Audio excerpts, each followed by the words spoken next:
2 दिवस ब्लॉग आले नाही कारण की माझी तब्येत बरी नव्हती. गुड मॉर्निंग, स्वागत आहे तुमचं माझ्या मिनी ब्लॉगमध्ये.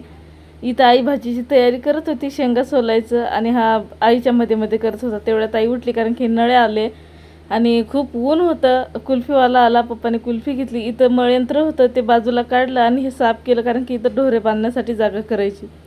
हे दोघं बहीण भाऊ आता भांडण करत नाहीत, मस्त खेळतात आणि मस्त खेळतात. मी पण त्यांच्याकडे बसली होती लक्ष देत, कारण की हे खेळतात तरी पण शांत बसत नाही. आमचा छोटा बाबू आला होता, त्याला असं खेळवत बसली होती सकाळच्या टायमाला, कारण की त्याची आई थोडंफार काम करत होती. म्हटलं चला त्याच्यासोबत थोडंफार खेळू, म्हणजे तोही शांत खेळेल आणि त्याच्या आईचं थोडंफार काम होईल.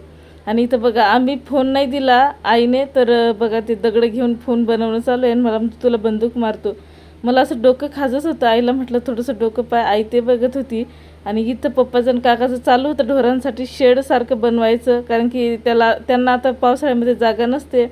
आणि मग यांचं चालू होतं. जेवण वगैरे झाले, बाबूला झोपवलं मी.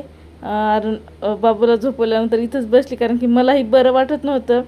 आणि इथं मोठ्या आईने आप्पे बनवले होते आणि आजीचं तेच काम चालू होतं, आप्पे खायचं आणि बाबूला झोके द्यायचं. चॅनलवर नवीन असाल तर सबस्क्राईब नक्की करा.